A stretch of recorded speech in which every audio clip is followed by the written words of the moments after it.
I am now going to welcome two other amazing people. For quite a few years now, we've been hearing about the fact that we are shifting paradigms. We all know that we cannot go on like this. We cannot continue to act like if we had a planet B, because obviously there is no planet B, we all know it. The challenge is huge. We need to change radically and as soon as possible, or there will be dramatic consequences. Again, you're not learning anything right now, we all know it. We need to change everything, individuals, governments, industries. So we basically need what we call a systemic change, a change of the entire system. I have the greatest pleasure to welcome two incredible human beings to talk about it. Ladies and gentlemen, please welcome very warmly Satish, Kumar and Nora, Wilhelm.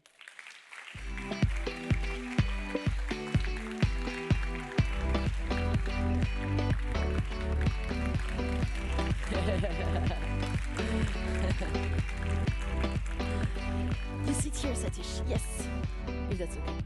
You have water. Do you want some water? Okay, so while I introduce you, you can have some water. So Satish, it's simply impossible to sum up your life. I mean, I've interviewed you for an hour and a half, and we could have gone for 18 more hours minimum. But I'll try to give the big highlights, okay? So you started your life as a Jain monk. Before you read, so Jain monk in India, right? Before you read Gandhi, so you were a Jain monk before you read Gandhi, we all know about Gandhi, right? And decided then to run away because you weren't changing the world enough. Fair enough. You then did a walk of peace from New Delhi to Washington, DC. Later on in your life, again, I'm going really fast forward because you're 85 years old, so, and we only have 35 minutes. But then you settled in the UK where you created the Schumacher College, a school where we learn about holistic ecology, and I know a few people have been there in this room. So it's a beautiful place if you have the chance to go one day. There's Marie who went, yes. Okay, so you're an activist, you're an author. You actually have 3 books in French for French people in the room and many more in English. You're an editor, a teacher, and more than anything, you're a spiritual guide. So thank you for being here today, Satish. It's an honor. Thank you. My pleasure. Nora. You're a social entrepreneur from Switzerland and innovator. You co-founded Collaboratio Helvetica in 2017, which aims towards systemic change. That's perfect, we're going to talk about it. By cultivating a cross-sectoral innovation ecosystem, you've been a change maker since very young, and among other things, you presided the European Youth Parliament in Switzerland and worked closely with UNESCO, right? You were a UNESCO Young Leader, am I saying it right? And you are exactly. Forbes 30 Under 30 leader. That's it, no pressure. Okay, so thank you, Nora, for being here. My first question can seem easy, but I don't think it's that easy. What does it mean to shift paradigms? No, Satish, please start. Thank you. And it's a pleasure to share platform with Nora. And I was just saying that this is a very wonderful occasion because it's intergenerational, intercultural, intergender. And so it's wonderful to have, this is a new paradigm. This is new paradigm yes. to bring these two together. Before I say what is new paradigm, I want to say what is old paradigm. The old paradigm is, and I mean there are many things you can say, but briefly, we have in this old paradigm thought that nature and humans are separate. Nature is out there, the trees, the mountains, the Seine River, the animals and the birds and everything. And we humans are separate. This is old paradigm. And so because we are separate, then we say we are better than nature. We are above nature. We are superior to nature. And then we say we can exploit nature. We can conquer nature. We can do what we like to nature. Nature is only a resource for the economy. This is old paradigm. Now, new paradigm, shifting that paradigm to new paradigm is we are not separate from nature. We are as much nature as the animals and the birds and the trees and the mountains and the Seine River and the oceans.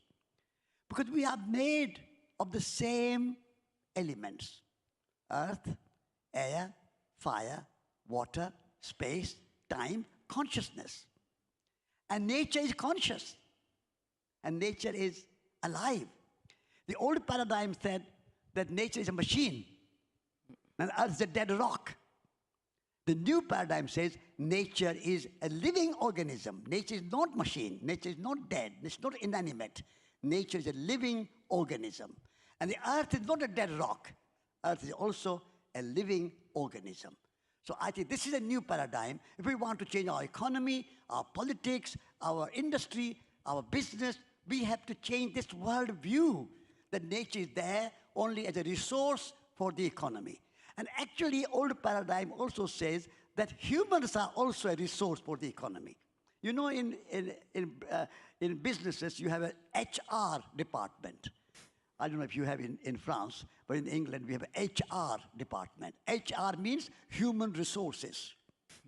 I always say HR does not stand for human resources. HR stands for human relationship. So this is a new paradigm. Change using nature and humans as a resource for production, consumption, profit, economy, money, running organizations, to organizations, profit, money, consumption, production are the means, and the nature and humans are the end. And so we have to have that dignity of nature and humans. That's the new paradigm, in brief. But if I follow what you're saying, Satish, I feel like we used to be so much more connected to nature. So industrialization, for instance, it's what destroyed everything. You know what I mean? Like probably in the 15th, 16th century, we were feeling as a human being part of nature, and we lost it along the way. Do you agree with that? Yes, yes. We are, yes.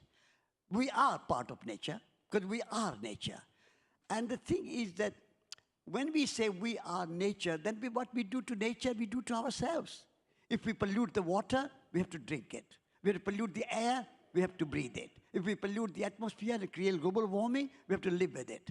So what we do to nature, we do to ourselves. So this unity of life, this is a new paradigm. Nora. Yeah, I completely agree with everything that Satish has just said. And maybe to add from my point of view with the three divides that is known in the realm of theory U and others, there's definitely this ecological divide where we see ourselves as separate from nature. And additionally to that, also this old paradigm of seeing ourselves as separate from each other, right? As separating humans based on all sorts of different criteria and using that as grounds for discrimination, often as a divide and conquer type of strategy, justifying conflict, justifying exploitation, and the fact that other people live sometimes in terrible conditions, sometimes at the hand of the very other people that are aware of it. And just in general, this separation between human beings. I think for me, that's the second big divide that we are facing. And new paradigm is also that you are not separate from me. Just as I am not separate from nature, I am also not separate from the person next to me. And what I do to another by purchasing a shirt, for example, that was made in polluting rivers, in situations that were very harmful for the people that were working in those conditions, that is also something that I am doing to myself. And I have a responsibility in how I treat nature and also other people. And the third one, which I think for me also comes directly from this old paradigm that you were describing, Satish, is the separation from oneself. Because of course, if I don't see myself as part of nature, if I don't see myself as part of a global humanity, a civilization, a society, or any type of community, then how am I in touch with myself? How do I know who I am and where I'm situated, why I'm here? And of course, in a capitalistic world, it's much easier to exploit people. It's much easier to sell them things that they don't need if they don't know who they are, nor why they're here, nor what makes them happy, right? So for me, this is what constitutes really this paradigm that we are uncovering layers and layers and layers of trauma and heaviness of, that we sometimes still live in, of being divided from nature, divided from each other, divided from ourselves, and growing into, hopefully, more and more a new paradigm, which is based on this connection, overcoming this very often artificial sense of separation that was instilled in us. So what do you, the both of you, what do you do to work on that and to help the paradigm shift, basically? Nora, please. Yeah. So my background, as you said previously, was in youth activism. So of course, being 15, 16 years old and awakening to the state of the world, and after overcoming the shock, the sadness, the frustration, anger at my parents and everyone for what I then discovered was the reality of things, besides my idyllic little bubble in Switzerland of being a privileged person growing up in such a privileged country, very similar to France. I then started to get engaged with other young people. It's the likely thing to do, right? Motivating other young people to also get engaged, and that our voices are important, that we can make a contribution. But where was it coming from? Just your awakening on the world? Yeah, I can't really explain it. I think I was so in shock at seeing certain things that were happening and my direct contribution to it. So I think I somehow innately had this sense that the things I was witnessing is not separate from me. There is not a big bad guy somewhere that is doing deforestation in the Amazon and is operating slaughterhouses and so on. This is a big system that I am as much a part of as anyone else. Even I may not be the decision maker, I may not have completely created it, but by buying into it and not working on changing it, I am supporting it all the same. So I think that was my kind of view on it. Sorry, I stopped yourself. No, it's all good. What do you do to work on it? Yeah, so I was focusing on not on like bringing more diversity into these big institutions. I was focused on we need more women and non-binary people, and we need more people from different cultures and backgrounds, and we need more young voices in politics. And eventually, around 2017, I just noticed that the system itself is broken. That even if we bring more diversity into all the current places of decision-making, this does not necessarily fix the situation, because it is still built on a fundamental paradigm and a fundamental set of values that continues to extract, right, and to drive profit and so on.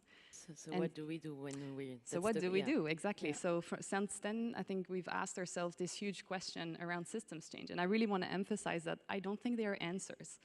Like I've witnessed a few sessions before where people get on the stage and say, I found a solution. I founded this company. We're going to change the world. And for me, this is an example, a bit of the old paradigm, right? Of this mindset of, I have it figured out. Watch me. Look at me. Solve the situation. And as soon, I think, as we start to look at systems change and the complexity and the interdependence, between everything, there is nothing we can do but be very humble about our relationship to systems, our knowledge of it, our understanding of it, and taking it one step at a time. So what we've been doing for the last 5 years, I consider a little bit more of a research project than standing here and proclaiming I have all the answers. So basically what we do in Switzerland at Collaborat Helvetica is that we notice that there are many people striving for change, but they are very often not connected, or they are even competing, even though they have the same goal, right? Because we are in this paradigm of competition. So that's one thing we wanted to change. So we try to make work visible across all language regions, across all sectors, across different topics, and we try to connect them so that they may understand what they do, hopefully collaborate and achieve greater impact. And then the other dimension is that we thought that we definitely need more collaboration, but specifically cross-sector collaboration in order to meet the challenges that we are facing. We are not believers in technology will save us all, or this one next startup is going to save the day. We think that it is going to be a slow path. It's going to be a human change-focused path. Technology is important, and I don't take that away from anyone. But we need this dimension of cross-sector collaboration in order to move forward. So we focused on an innovation ecosystem and social innovation labs as a specific tool to try to engage both change makers, the marginalized voices, into reimagining systems and driving the solutions together. Satish, what do you do among many things to work on system change? I agree with Nora that no one of us, I or anyone else, can do anything on our own. All our actions have to be co-creative. We work together. So, as you said, I did it, not that, because when we say like I did it, that's a kind of separation again. It's a co-creation. We move from ego to eco. From ego to eco. Eco. Yeah. Eco means together. Eco means home, family, working together. So with other people, what I have sort of been involved in and working with is Schumacher College to create new paradigm. Because the educational system we have today is education of old paradigm. It's teaching Cartesian dualism. It's teaching, again, that nature and humans are a resource. And if you go to education, universities, schools, they will look at you and they will look at students and they say, students have no body, only brain. No hands, no heart, no legs, just brain. And only half brain. Because we have two hemispheres of the brain, left hemisphere, right hemisphere. The left hemisphere is more reason, mathematics, pragmatism, practicalities, and science, and all that.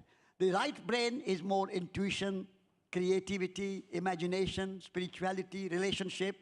So all our universities are teaching just left hemisphere of the brain and no body. So at Schumacher College, we created this new paradigm education where it's nature-centered, it's the human-centered, it's the earth-centered, and the whole person-centered. So we have education of head, education of hearts, and education of hands. I would say that is the education of new paradigm. And if we can bring that, I mean, that's the work I have been involved at Schumacher College, and some of you have been to Schumacher College, so you know what we are doing. We are saying nature is our teacher. We have to learn from nature. One of our teachers was Janine Benius, who wrote a book called Biomimicry. Learn from nature, mimic from nature. So if we can create a new education, which is earth-centered, nature-centered, human-centered, heart-centered, soul-centered, spirit-centered, consciousness-centered, rather than just job-centered and money-centered and success-centered, then I think we can create a new paradigm. When do you become the Minister of Education of the world again? Thank you. Thank you. Thank you. When did I was making a joke and asking, when are you becoming the Minister of Education of the entire world with the Schumacher? We need that. Nora, do you want to add anything? No, just our dogs welcome. Yeah. Our dogs are welcome to the Schumacher. Of course. Okay, amazing. Then I'll sign up. Yeah. Okay, what are the key ingredients and stakeholders, all of the stakeholders, in bringing system change? Bringing? System change. Changing the system. Changing the system. Yes. Changing the system, first of all, I have said already, the change does not start from the center. Change, real change of new paradigm is not going to begin in Palais Élysée. Whoever the president, never mind, or White House, or the Kremlin, or any other center, or the business center. It has to come from the grassroots level, at the bottom. And as I said in my previous session, the river Seine going through Paris, where did it start? It started somewhere in the mountains, somewhere in the hills, a small spring. So the same way, whatever we are doing, whoever you are, we are, wherever we are, we have to be that source of change. And then tributaries come and join the river. And then it becomes a great river. So the great movements start small, start on the fringe, start on the margin, and they become revolutionary. And they become transformative. And so do not underestimate the power of each and every one of us taking action. Do not undervalue your power, my power, our power. At the grassroots level, we can sow the seeds of transformation and change wherever we are. So let's start with ourselves. Be the change that we want to see in the world. Communicate that change in the world. Organize the change in the world ourselves. We have to do it. Leadership is not going to come from Palais Élysée. But, thank you, you can applaud. Yeah. I totally agree, and yet I feel a lot of people in the world is asleep. Yeah. So how do we wake them up? How do you it? There's no way to do it. Doing is the way. There's no way to peace. Peace is the way. How do you learn to play violin? By playing violin. How do you learn gardening? By doing gardening. So new paradigm or new transformation is not a theory. It's not just an academic idea. It's a reality. It has to be done. We have to just do it every day. So when you wake up in the morning, I would advise, just start to say it, ask yourself, who am I? What is the meaning of my life? Why am I here? What can I do and will I do today to contribute to bring about new paradigm on this earth? What am I going to do? Not what somebody else is going to do, not what presidents and prime ministers and CEOs of the world will do, but what am I going to do? Start with yourself, and then learn to communicate your ideas. I mean, through music, through painting, through dancing, through gardening, through cooking, through speaking, through writing books. My publisher is here. He's looking for some wonderful new books. Communicate your ideas, because at the moment the business world is communicating very powerfully with advertising and social media and so on. And our Change Now is wonderful, and it's a very great event, and I congratulate the organizers to do it. But we need such communication more powerfully so that everybody's aware of new paradigm. What is new paradigm? How are you going to bring it? We need to communicate, and then we need to organize like this Change Now is organizing. We have to organize. And this way, have a hope, like Chris talked about. Have hope, have faith, have a trust, and keep going. That's all you can do. Woo! I wish I had you. What did you say, Nora? I wish I had you when I was younger, as when I needed a pep talk of motivation and inspiration. Yeah. I completely agree also with everything that was already said. From my point of view, in systems change, and as one system is dying and ending, and the institutions that are part of it and that embody it are dying and ending, and a new one is being born, there are different contributions. And I think what you spoke to, a lot of it is that there are people who are focused on birthing the new. They're focused on creating the alternatives. They may move to an eco-village. They may found a new type of school, right? They are focused on creating the new. There are other people who are focused on helping the old system die. Mm-hmm. And this is also valuable work. It is maybe less easy to communicate, maybe it's sadder, whatever, but some people are trying to help all those industries that will not make it and that need to change so profoundly that actually they might just end. So this death work of the old system is also a contribution. And there's a third one, which is what I'm engaged in, which is in the middle. So how can you link those two together? And how can you try to both work with the actors of the new, with the stakeholders and the powerful decision makers of the old, in a way, to change what we can in that middle space? And that is a difficult work, because you're always navigating these different logics and these different priorities. But for me, in the current context, knowing that the power is concentrated in certain places, that there are people who could decide for a system like the education system to change in a whole country today or tomorrow. In most cases, this is possible, or in a very large multinational and so on. But they are not choosing that. And there are many reasons why they're not doing it. And I'm not saying it is because they are bad people necessarily.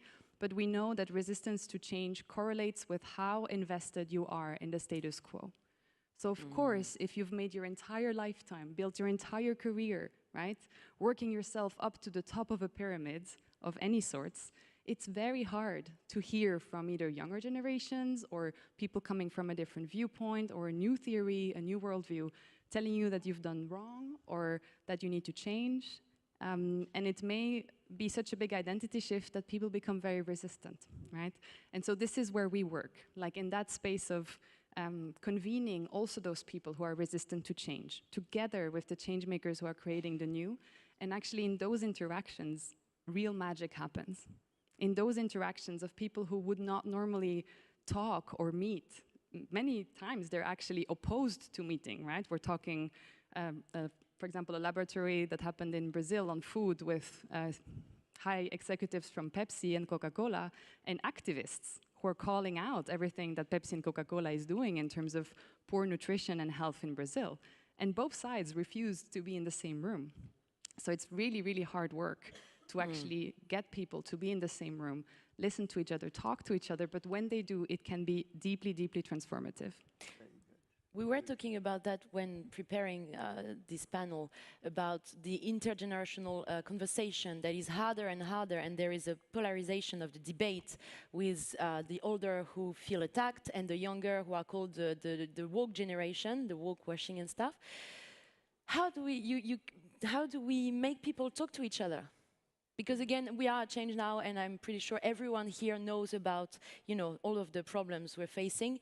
But again, there's a lot of denial about ecology, racism, about domination from men over women. So how, do we deal with that day to day?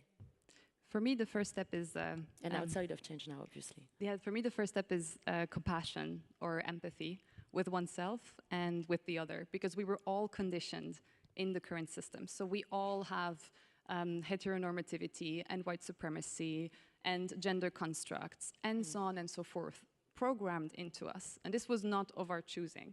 And it takes years and years of practice and of conscious unlearning and reprogramming yourself or attuning yourself to different values. So having a sense of humility and compassion towards oneself and each other as we recognize this, I think for me is the first step. And then in understanding that many people grew up in this deep sense of separation and of not belonging.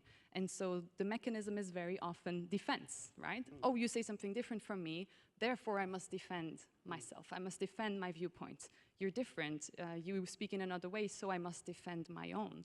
And these types of dynamics, in our work, we try to shift them, again, with a tool based on Theory U, with the levels of listening and levels of dialogue. So, for example, we used to host dialogue evenings on difficult topics, such as gender, diversity, and equity.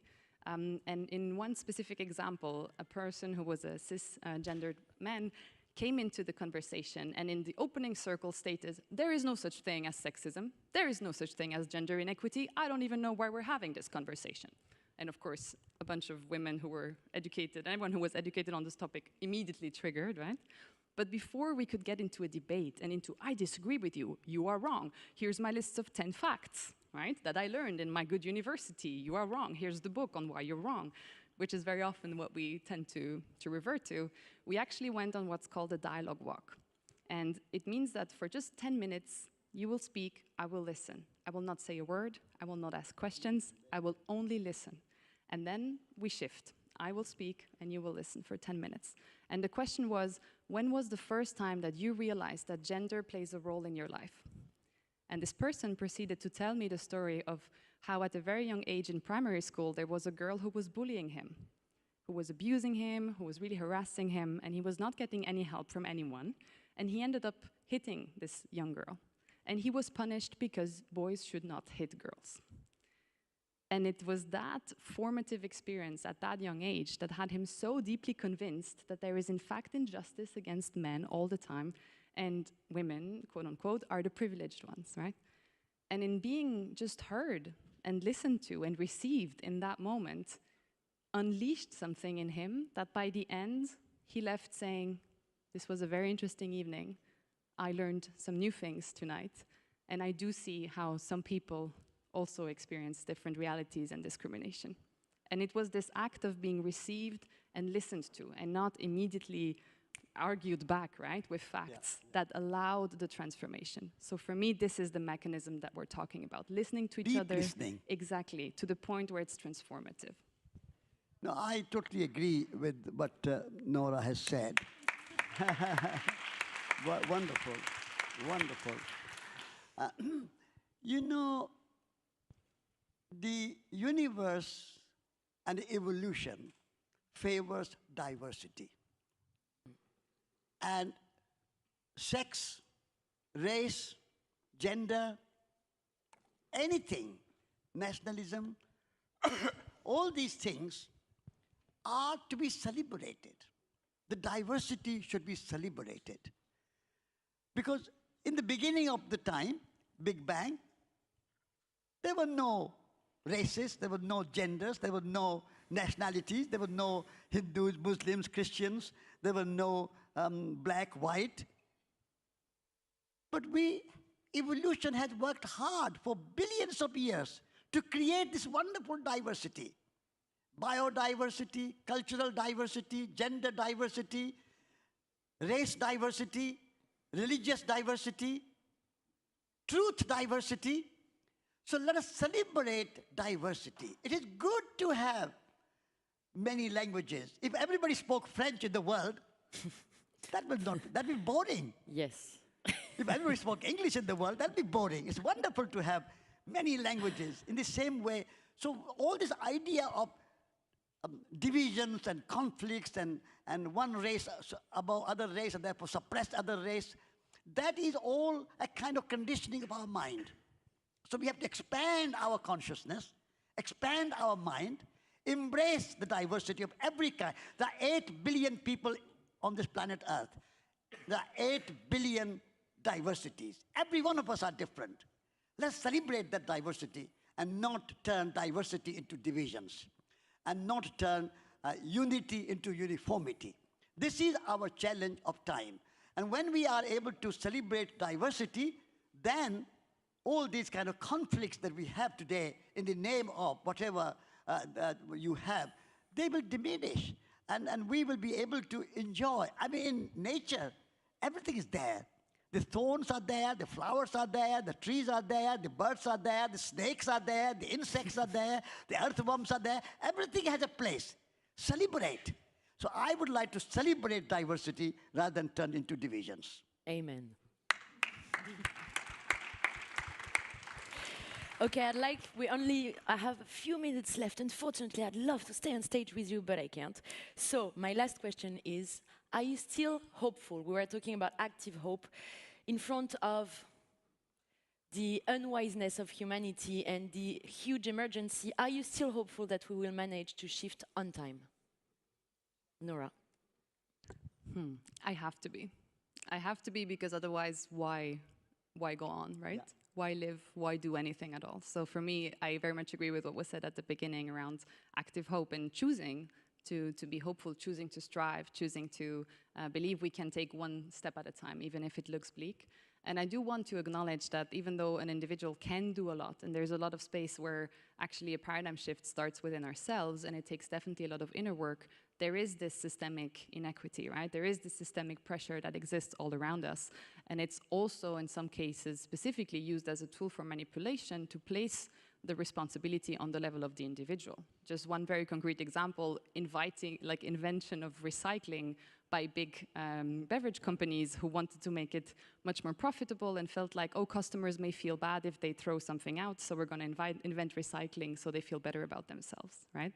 So we push people to recycle, but actually it was a specific invention, cutting costs and increasing profit and making the whole environmental result worse on the sides of the company. So there are cases in which it's important to acknowledge that they are, again, decision makers, and there is a system that is skewed. And putting that whole pressure on ourselves, it can feel like we carry the weight of the world, and it can be a recipe for burnout. So just also there, I don't have the answers. I am a candidate myself of poor mental health and whatnot, which is so typical in change makers. But just to really honor that, yes, you can do a lot within yourself. You can choose to be hopeful. You can have that inner paradigm shift work going on and on and on. And it's important to engage in sufficient self-care, in sufficient boundaries, community care, have people around you who support you and so on, so that you're not constantly exposed to this systemic injustice and exploitation that is just all around us. So I think that would be my takeaway. So yes, work on systems change, go out there, spread the word, be hopeful, engage in storytelling, collaborate with others, and don't forget to care in all of that also for yourselves and the people closest to you. Absolutely.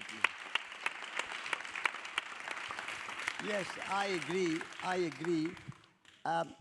If there is no hope, then why bother doing anything? You act only because you have some hope. But hope is not passive, as Chris said. Mm-hmm. If you see the light at the end of the tunnel, you don't wait that to come to you. You have to walk to it. So you have a hope, but you have action. And action, hope is not expectation. Act without expectation of results or outcome. Action in itself has its intrinsic value. So hope is absolutely necessary, but without desire, without expectation that I will achieve this or I will achieve that and I'll be successful, Whether you are successful or not, whether you achieve or not, you act, hoping that if not in my life, in next generation's life, there will be some transformation. I had a great privilege and honor of meeting Martin Luther King in 1964. Actually, I heard Martin Luther King's speech. I have a dream, and hope is a dream is similar. When I was in Paris in August 1964, and when I heard the speech, I said, well, this is the great message of hope. I have a dream. And when I arrived in America, I wrote to him and said, you have a big dream, I have a small dream, and my dream is to meet you. And he said, just come. He wrote to me back, and come. I will be pleased to see you. Anyway, I went to see him. He was an embodiment of hope, a radical man.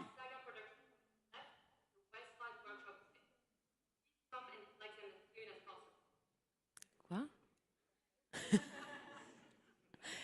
So, at that time, Martin Luther King had a hope, but did not know that one day a black man would be in the White House.